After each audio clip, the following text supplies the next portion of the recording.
ان کے آنے سے وہاں پر ان کا جانی نقصان ہوا، اور اس کی وجہ الٹیمیٹلی وہ دلہا دلہن تھے۔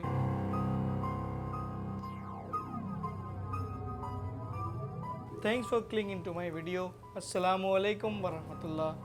میں آپ کا ہوسٹ اسد کراچی والا ایک نئے نام اور ایک نئی ویڈیو کے ساتھ حاضر ہوا ہوں۔ آج کی کہانی ہمیں لاہور کے اولڈ سٹی ایریا سے عائشہ مسعود نے بھیجی ہے۔ اب سین کچھ اس طرح سے ہے کہ ایک تایا کی فیملی کراچی میں رہتی ہے اور ان کے چھوٹے بھائی کی فیملی لاہور کے اولڈ سٹی ایریا میں رہتی ہے۔ تایا نے جو کراچی میں رہتے ہیں انہوں نے اپنے بیٹے کا رشتہ اپنے بھائی کی سب سے چھوٹی والی بیٹی کے ساتھ رشتہ فکس کیا، اور یہ شادی اکتوبر کے مہینے میں فکس کی گئی۔ اب کراچی سے ان لوگوں نے بارات لے کر لاہور جانا تھا شادی کے سلسلے میں، تو جب ڈیٹس قریب آئیں تو یہ پوری فیملی بارات کی صورت میں لاہور کی طرف فیملی ان کی نکلی۔ وہاں پر تایا نے اپنے جو ان کا تایا کا جو گھر تھا اس کے برابر میں ایک دوسرا گھر تھا جنہوں نے ان سے بات کی ہوئی تھی، ایک پورشن انہوں نے کچھ دنوں کے لیے لے لیا تھا جہاں پر اس فیملی نے ٹھہرنا تھا۔ اب جس دن اس فیملی نے لاہور پہنچنا تھا اسی دن وہ برابر والے جو گھر والے تھے ان کے یہاں کسی بندے کی ڈیتھ ہو گئی۔ اب مسئلہ یہ آیا کہ جو تایا کی فیملی کراچی سے نکل گئی تھی اس کو کہاں پہ ٹھہرایا جائے۔ ان کے چھوٹے بھائی یعنی کہ چچا کافی علاقے میں اثر و رسوخ رکھتے تھے اور وہ اس علاقے کے کاؤنسلر بھی تھے، تو انہوں نے اپنے قریبی لوگوں کو بلا کر مشورہ کیا، تو انہوں نے بتایا کہ ان کے گھر سے تھوڑا سا ہی دور ایک پرانا گھر ہے جو کہ پارٹیشن کے وقت سے ہی بند ہے، کیوں نہ اس کو کھلوا کر اس کی پراپر صاف صفائی کروا کر وہاں پر اس فیملی کو کے ٹھہرانے کا انتظام کیا جائے۔ تو اسی طرح سے ہوا۔ اس گھر کے اوپر جو بڑا سا تالا لگا ہوا تھا اس تالے کو کھولا گیا اور اندر مکمل طور پر صاف صفائی کی گئی اور اس گھر کو رہنے کے قابل بنایا گیا۔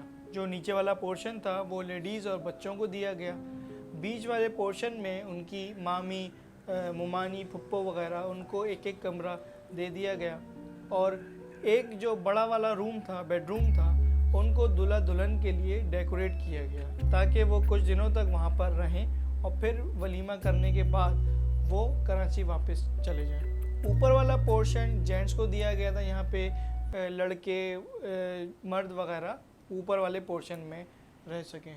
اب یہ فیملی وہاں پر پہنچی ہے، رسومات اور مہندی مائیوں، ڈھولکی وغیرہ جو بھی روایتی رسومات ہوتی ہیں وہ اس کا آغاز ہو گیا۔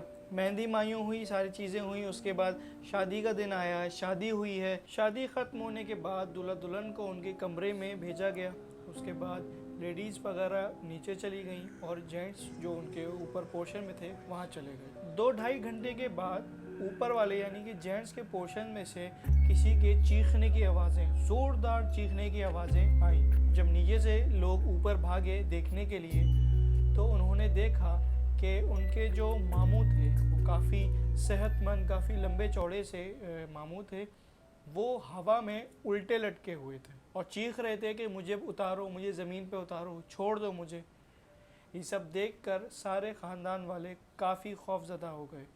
ان کو سمجھ نہیں آ رہا تھا کہ اتنا بھاری بھرکم جسامت والا شخص کس طرح سے ہوا میں الٹا لٹک سکتا ہے۔ انہوں نے آیت الکرسی کا ورد کرنا شروع کیا تو ایک دم سے ان کے ماموں کو زور سے دیوار پہ دے مارا، جس سے وہ کافی زخمی بھی ہو گئے۔ ادھر ان کو لوگ دیکھ رہے تھے کہ اب بیچ والے پورشن سے چیخنے چلانے کی آوازیں آنے لگی۔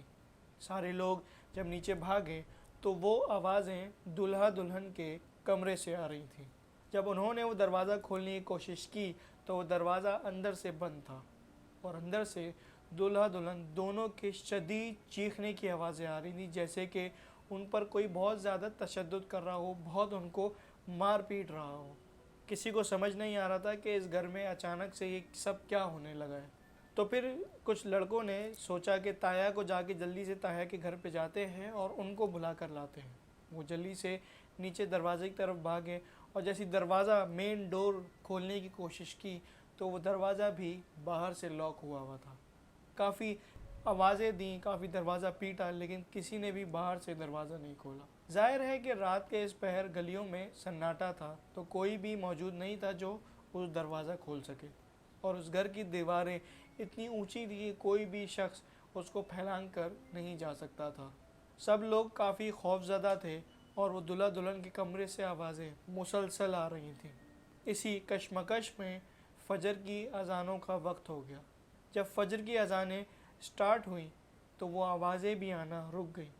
کچھ لوگ جب ہمت کر کر دلہا دلہن کے کمرے میں گئے اور اس دروازے کو دوبارہ سے نوک کیا تو وہ دروازہ کھل گیا، اور انہوں نے اندر جا کر دیکھا کہ دلہا اور دلہن دونوں شدید زخمی حالت میں فرش پر پڑے تھے اور درد سے کرا رہے تھے۔